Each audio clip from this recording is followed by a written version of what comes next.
एक बार ठाकुर जी की पाग बांध रहे थे, ठाकुर जी का श्रृंगार कर रहे थे, तो पाग बांधते बांधते ठाकुर जी कभी कभी खेलते हैं अपने श्रृंगारियाओं के साथ, जो ठाकुर जी की सेवा करते हैं उनके संग ठाकुर जी खूब खेलते हैं। तो हरिराम व्यास जी के संग ठाकुर जी खेल रहे थे। कैसे? वो पाग बांधे और जैसे ही पाग बांध करके पाग के ऊपर सिरपेच लगाने के लिए नीचे सिरपेच उतार उठावे, इतने में क्या देखें कि पाग ढीली हो गई, पूरी मुंह पे आ गई, नीचे गिर गई। एक बार, दो बार, तीन बार, चार बार, छह सात बार जब पाग बांध दी और बार बार खुलने लगी, तो हरिराम व्यास जी बोले ये पाग पहननी नहीं है, शायद इनको दूसरी लाता हूं। दूसरी पहनाई तो वो भी उतार दी।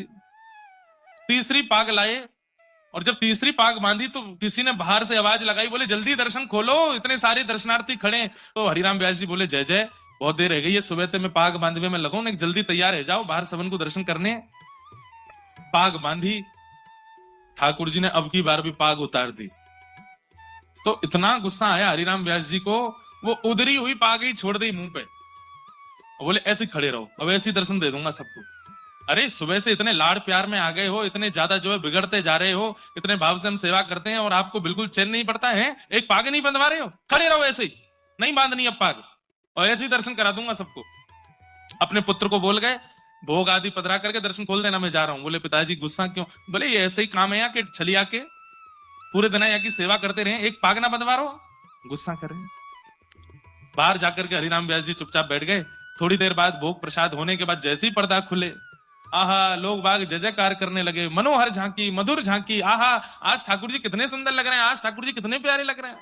तो हरिराम व्यास जी बोले ये लोग मुझ पे व्यंग कस रहे हैं, ये लोग जरूर मेरे ऊपर व्यंग कस रहे हैं, टेढ़ी मेढ़ी पाग है, पाग पूरी खुल गई है, तो मुझ पे व्यंग मार रहे हैं कि देखो आज कितने बढ़िया ठाकुर जी सजे।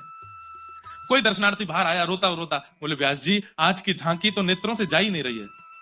बोले सच बता? बोले और नहीं। बोले उधरी वही पाग में तुमको बड़ी बढ़िया लग रहे हैं ठाकुर जी। बोले उधरी वही पाग, आज ना तो मुख दिख रहा है, ना चरण दिख रहे हैं, ना हाथ दिख रहे हैं, आज तो दृष्टि पाग पे ही अटकी भैया, इतनी सुंदर पाग ठाकुर जी पहन के खड़े। भीतर जाकर के जैसे हरिराम व्यास जी ने देखा तो क्या पाया, आज इतनी सुंदर पाग और उस सुंदर पाग के ऊपर 10-15 मोर पंख ऐसे लटका करके ठाकुर जी ने इतनी सुंदर पाग। पुत्र को बुलाया, हरिराम व्यास जी बोले तूने बांधी पाग? बोले नहीं पिताजी, आप जैसी छोड़ गए थे वैसी थी, पता नहीं कैसे बांध ली। तुरंत हरिराम व्यास जी के नेत्र बंद हो गए और नेत्र बंद होते ही मन में झांकी प्रकट हुई, क्या कि मैं तो उधरी भाई पाग छोड़ के बाहर चलोगे और गुस्सा में। तब प्रिया जी, तब किशोरी जी आई और किशोरी जी ने आकर के देखी है ऐसे बुरे बाबड़े से बन के खड़े हो ठाकुर जी, पाग क्यों नहीं बांधी? बोले आज मोए आपके हाथन से बदवावे को मनो, या हमारे हरिराम व्यास को परेशान कर रहे हो, अब आप आए गई हो, अब आप ही बांधो। तो आज की पाग किशोरी जी ने बांधी है ठाकुर जी को, इसलिए इतनी सुंदर लग रही है।